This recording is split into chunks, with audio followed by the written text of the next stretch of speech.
नमस्कार दोस्तों, आपका स्वागत है आपके अपने चैनल कहानी संगम में। कि आखिरी किरणें पश्चिम के आसमान में सुनहरी लकीरों की तरह बिखर रही थी। गांव की पगडंडी पर पड़ी लंबी छायाएं धीरे धीरे गुम हो रही थीं, जैसे वक्त अपनी रफ्तार से सब कुछ निकलता जा रहा हो। उसी पगडंडी के किनारे एक पुराना कच्चा मकान था, जिसकी दीवारें वक्त की मार झेलते झेलते अब कमजोर पड़ चुकी थीं। मकान के सामने लगे नीम के पेड़ के नीचे बैठी वृंदा देवी अपने थके हुए शरीर को दीवार का सहारा देकर धीरे धीरे झूले पर झूल रही थीं। उनकी बूढ़ी आंखों में अतीत के अनगिनत दृश्य तैर रहे थे। उन दृश्यों में उनका बेटा अमन भी था, जो अब शहर का बड़ा अफसर बन चुका था, जिला मजिस्ट्रेट अमन कुमार। गांव के लोगों के लिए यह गर्व की बात थी कि उनके गांव का लड़का इतनी ऊंचाई तक पहुंचा है। हर कोई उनकी मिसाल देता और वृंदा देवी का सीना गर्व से चौड़ा हो जाता। लेकिन इस गर्व में एक अजीब सी कसक भी थी, जो उन्हें हर दिन और रात सताती थी। जब अमन छोटा था, तब उसके सपनों को पंख देने वाली यही मां थी।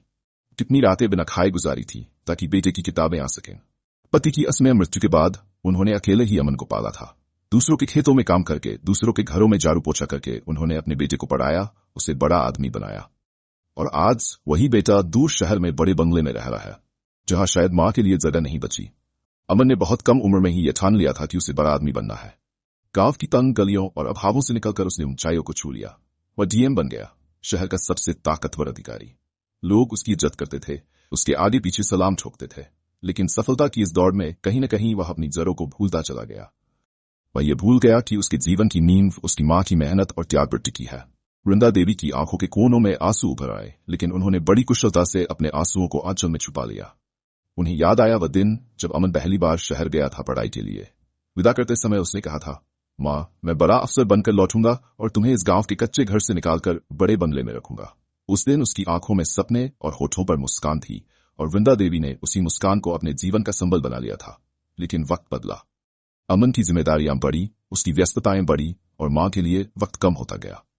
अब केवल फोन पर औपचारिक बातें होती थी, जिनमें वह हाल चाल तो पूछता, लेकिन उन सवालों में मां की तकलीफों को सुनने की न तो फुर्सत होती और न ही चाहत। वृंदा देवी अक्सर अमन की तस्वीर को निहारते हुए सोचती, क्या वाकई मेरा बेटा इतना बदल गया है? क्या वह मुझे याद भी करता होगा? दिल में एक उम्मीद हमेशा जगती रहती थी कि शायद कभी वह आएगा, उन्हें अपने साथ ले जाएगा, और फिर से वह समय लौट आएगा जब अमन उनके पास बैठकर अपनी परेशानियां और सपने उनसे बांटता था। लेकिन यह उम्मीद उस दिन टूट गई जब अमन ने उन्हें शहर ले जाने की बजाय वृद्धाश्रम भेजने का फैसला सुनाया। बेटे की सफलता पर गर्व करने वाली मां को यह महसूस होने लगा कि शायद सफलता की इस चकाचौंध में वह अंधी हो गई थी, और अब वह अपने ही बेटे की नजरों में बोझ बन चुकी है। ये कहानी सिर्फ एक मां की नहीं है, ये उस हर मां की कहानी है जिसने अपने सपनों को कुर्बान करके अपने बच्चों के सपनों को सींचा है। ये उस हर रिश्ते की कहानी है जहां वक्त के साथ साथ भावनाएं भी बदल जाती हैं।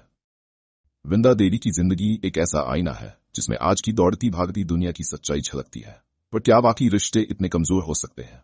क्या एक मां का त्याग कभी भुलाया जा सकता है? और क्या अमन अपनी मां के लिए अपने दिल में जगह बना पाएगा? अमन कुमार की पहचान सिर्फ उसके नाम या चेहरे से नहीं थी, बल्कि उसके रुतबे से थी। शहर का सबसे ताकतवर अधिकारी, जिसके एक इशारे पर पूरे जिले की धड़कनें बदल जाती थी।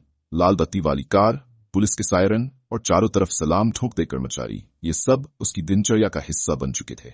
उसके ऑफिस में बड़े बड़े नेता, व्यापारी और प्रभावशाली लोग उसकी मर्जी के बिना पत्ता भी नहीं हिला सकते थे।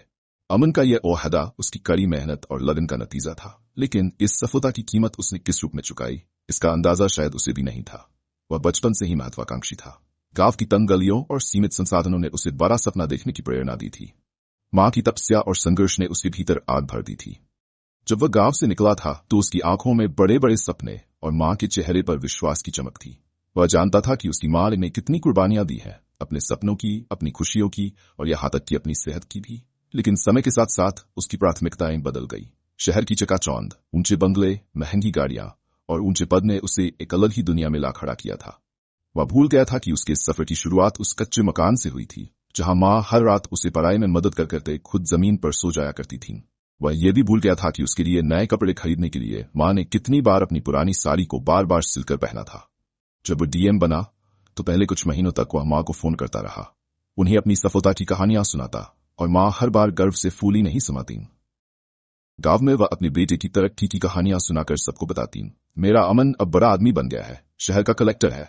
उनके लिए यह सिर्फ बेटे की तरक्की नहीं थी, ये उनके सपनों का सच होना था। लेकिन धीरे धीरे अमन की कॉल्स कम होती गईं। कभी मीटिंग का बहाना, कभी काम का बोझ और कभी थकान का हवाला देकर वह मां से बात करने से कतराने लगा। उसे लगता था कि मां के पास कहने को कुछ नया नहीं होता, वही पुराने किस्से, वही पुरानी बातें। उसे यह समझ नहीं आया कि माँ के लिए वही पुरानी बातें उनकी जिंदगी की सबसे अनमोल यादें थीं, जिन्हें वह बार बार जीना चाहती थीं।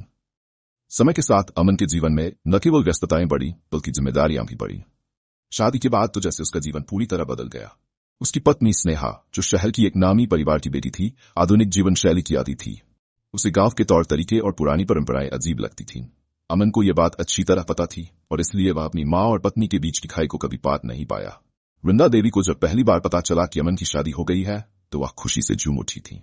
उन्हें लगा था कि अब उनके जीवन में बहू के रूप में एक बेटी आ जाएगी जो उनके बुढ़ापे का सहारा बनेगी, लेकिन वह तब चौंक गई जब उन्हें शादी में शामिल होने के लिए नहीं बुलाया गया। अमन ने बहाना बनाते हुए कहा था, माँ, शादी बहुत जल्दी में हुई। मैं आपको लेने आना चाहता था लेकिन समय ही नहीं मिला। उनकी बूढ़ी आंखों में आंसू छलक आए थे, लेकिन उन्होंने खुद को संभालते हुए कहा था, कोई बात नहीं बेटा, बहू को मेरा आशीर्वाद देना। उनके दिल में यह कसक रह गई थी कि वह अपने बेटे की शादी में शामिल नहीं हो पाई, लेकिन उन्होंने अपने आंसुओं को पीकर उस खुशी को स्वीकार कर लिया जो उनके बेटे की मुस्कान में छिपी थी। शादी के बाद अमन और स्नेहा अपने बड़े से बंगले में रहने लगे। बंगले की सजावट, उसकी चमचमाती दीवारें और आधुनिक सुख सुविधाएं देखकर कोई भी प्रभावित हो सकता था, लेकिन उस घर में एक कोना ऐसा था जो खाली था, माँ के प्यार और स्नेह का। अमन की व्यस्त दिनचर्या और स्नेहा की आधुनिक जीवन शैली में वृंदा देवी के लिए कोई जगह नहीं बची थी। वह अक्सर सोचती थी कि उनका बेटा, जो बचपन में बिना उनकी गोद में सोए नहीं सोता था, अब इतना पराया कैसे हो गया। क्या बड़े आदमी बनते ही दिल भी बड़ा नहीं रह पाता? क्या रुतबा और सफलता इंसान की भावनाओं को भी निगल जाते हैं? लेकिन वह हर बार अपने इन सवालों को मन में ही दबा लेती। उन्हें यकीन था कि अमन एक दिन जरूर आएगा, उन्हें अपने साथ ले जाएगा और उनके साथ बिताए हर पल की कद्र करेगा। यही उम्मीद उन्हें हर रोज जीने का हौसला देती थी। पर सच्चाई यह थी कि अमन अपने काम में इतना डूब चुका था कि उसे यह एहसास ही नहीं था कि उसकी माँ किस हाल में जी रही है। उसे यह समझ नहीं आया कि उसकी सफलता की इस दौड़ में उसने अपनी माँ को पीछे छोड़ दिया है। अमन और स्नेहा के जीवन में सब कुछ परफेक्ट था, नाम, शोहरत, पैसा और समाज में ऊंचा ओहदा। लेकिन क्या यह सब कुछ माँ के प्यार और आशीर्वाद के बिना पूरा हो सकता है? क्या अमन कभी यह समझ पाएगा कि उसकी सफलता की असली जड़ें उस कच्चे मकान में है जहां उसकी माँ आज भी उसकी राह देख रही है? कहानी यहाँ एक नए मोड़ की तरफ बढ़ रही है, जहां अमन को अपनी जिम्मेदारियों का एहसास होगा, या शायद वह इस एहसास से भी मुंह मोड़ लेगा। आगे की कहानी उस टकराव को दिखाएगी जो सपनों की चकाचौंध और हकीकत की धुंध के बीच है। वृद्धाश्रम में जगह न मिलने के बाद वृंदा देवी के पास कोई और ठिकाना नहीं था। वह वहीं बरामदे में बैठकर अपने बेटे का इंतजार करने लगी। उन्हें यकीन था कि अमन उन्हें वापस लेने जरूर आएगा। आखिर वह उसका अपना खून है, उसकी माँ है। लेकिन शाम ढल गई, रात हो गई और अमन नहीं आया। वृद्धाश्रम के कर्मचारी ने दया दिखाते हुए कहा, अम्मा, रात यहीं गुजार लो, सुबह कुछ और इंतजाम देखेंगे। वह ठंडी जमीन पर लेट गए। उनका शरीर थकान और दर्द से चूर था, लेकिन उनकी आंखों में नींद नहीं थी। उनकी आंखों के सामने बार बार अमन का बचपन घूम जाता। वही नन्हे कदमों से दौड़ते हुए उनकी गोद में आना, वही माँ माँ पुकारते हुए आंचल में मुंह छुपा लेना। सुबह की पहली किरण के साथ ही उन्हें वृद्धाश्रम से बाहर निकाल दिया गया। उन्हें समझ नहीं रहा था कि जाएं तो कहाँ जाएं। गांव लौटना चाहती थी, लेकिन वहां तक पहुंचने का साधन नहीं था। उन्हें बेटे के बंगले का रास्ता याद था, इसलिए वे कांपते हुए कदमों से उस ओर बढ़ने लगी। कई किलोमीटर चलने के बाद वह बंगले के सामने पहुंची। गेट पर खड़े गार्ड ने उन्हें पहचानने से इनकार कर दिया। अम्मा, यहाँ भीख मांगने की इजाजत नहीं है, जाओ यहाँ से। वह कांपती आवाज में बोली, बेटा, मैं भीख मांगने नहीं आई, मैं अमन की माँ हूँ, उससे मिलना है।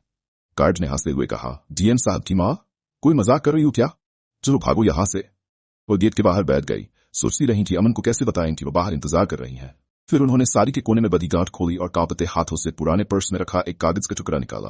अमन का मोबाइल नंबर, पास के पीसीओ से उन्होंने फोन मिलाया। घंटी बजी और उधर से अमन की आवाज आई, हेलो, कौन है? वरो पड़ी, अमन, मैं तेरी माँ। कुछ पलों तक दूसरी तरफ खामोशी छाई रही। फिर अमन की आवाज आई, माँ, आप कहाँ से बोल रही हो? उन्होंने कांपती आवाज में बताया, बेटा, वृद्धाश्रम में जगह नहीं मिली, मैं तेरे घर के बाहर हूँ। अमन घबरा गया, क्या आप यहाँ क्यों आई? आपने वहीं इंतजार क्यों नहीं किया? वह बोली, बेटा, वहां जगह नहीं थी और मेरे पास और कोई जगह नहीं थी। अमन परेशान हो गया। अगर माँ को किसी ने बंगले के बाहर देख लिया तो उसकी इज्जत क्या रह जाएगी? लोग क्या कहेंगे कि डीएम की माँ सड़क पर बैठी है? उसने गुस्से में कहा, माँ, आप वहीं रुको, मैं गाड़ी भेजता हूँ। थोड़ी देर में कार आई और ड्राइवर ने उन्हें शहर के सबसे बड़े वृद्धाश्रम में छोड़ दिया। ये जगह पहले वाले से कहीं ज्यादा आलीशान थी, लेकिन उनके दिल में एक अजीब सी उदासी थी। अमन उनसे मिलने नहीं आया, सिर्फ गाड़ी और ड्राइवर भेजा। वह समझ गई कि अमन के पास उनके लिए समय नहीं है। दिन बीते गए, लेकिन अमन उनसे मिलने नहीं आया। कभी कभी फोन पर हालचाल पूछ लेता, लेकिन वह आवाज में गर्माहट नहीं थी। वह हर रोज दरवाजे की तरफ देखती, उम्मीद करती कि अमन आएगा, लेकिन हर शाम वह उम्मीद टूट जाती। एक रात उनकी तबीयत अचानक बिगड़ गई। वृद्धाश्रम के कर्मचारियों ने उन्हें अस्पताल में भर्ती कराया। डॉक्टर ने बताया कि दिल का दौरा पड़ा है। आखिरी समय में उन्होंने अमन को देखने की इच्छा जताई। वृद्धाश्रम से अमन को फोन किया गया। अमन उस समय एक बड़ी मीटिंग में था। उसने फोन उठाकर सुना तो कहा, मुझे अभी मीटिंग में जाना है, आप लोग उनका ख्याल रखिए, मैं बाद में आऊंगा। और उसने फोन काट दिया। अस्पताल में वृंदा देवी की आंखों से आंसू बह निकले। उनके होंठ कांपते हुए फुसफुसाए, अमन तू नहीं आया। उनकी सांसें धीमी पड़ने लगीं, आंखें बंद होने लगीं। उन्होंने आखिरी बार बेटे की तस्वीर को याद किया जो अब भी उनके दिल में बसी थी। उनकी आत्मा ने चुपचाप उस संसार को अलविदा कह दिया। कुछ घंटों बाद अमन को अस्पताल से खबर मिली। वह भागता हुआ आया, लेकिन तब तक बहुत देर हो चुकी थी। मां की निर्जीव देह बिस्तर पर पड़ी थी। चेहरा शांत था, लेकिन आंखों के कोनों में सूखे आंसू अब भी चमक रहे थे। अमन घुटनों के बल जमीन पर गिर पड़ा। उसने मां का ठंडा हाथ पकड़ते हुए फूटकर रोना शुरू कर दिया। उसे एहसास हुआ कि उसने सफलता के पीछे भागते भागते अपनी मां को खो दिया। वह मां जिसने उसके हर सपने को अपनी आंखों में सजाया था, आज उसी बेटे के लिए एक अधूरी उम्मीद बनकर रह गई। अमन के आंसुओं के बीच उसका फोन बजने लगा। अगली मीटिंग की याद दिलाने वाला अलार्म था। उसने फोन को जमीन पर पटक दिया, जैसे यह उसकी जिंदगी की सबसे बड़ी गलती हो। उसे समझ आ गया था कि उसने किस चीज को सबसे ज्यादा नजरअंदाज किया, मां के प्यार को। अमन की गूंजती चीखें अस्पताल की दीवारों से टकराकर लौटती रहीं, लेकिन उसका पश्चाताप अब बेकार था। वृंदा देवी की आत्मा तो हमेशा के लिए आजाद हो चुकी थी, उस बेटे की मोहब्बत से जो वक्त रहते उसकी अहमियत नहीं समझ सका। अंतिम संदेश। ये कहानी सिर्फ अमन और वृंदा देवी की नहीं, बल्कि उस हर इंसान की है जो अपनी महत्वाकांक्षाओं में इतने उलझ जाते हैं कि रिश्तों की अहमियत को भूल जाते हैं। समय कभी वापस नहीं आता, और रिश्तों की डोर अगर एक बार टूट जाए तो फिर जोड़ना नामुमकिन होता है। कहानी खत्म, लेकिन सवाल बाकी। क्या अमन कभी खुद को माफ कर पाएगा? क्या सफलता की ये ऊंचाई उसके अकेलेपन की गहराई को भर पाएगी? और सबसे बड़ा सवाल, क्या किसी रिश्ते की कीमत किसी भी सफलता से ज्यादा हो सकती है? अगर आपको ये अंत पसंद आया हो या आप और कहानियां पढ़ना चाहते हो तो बताइए।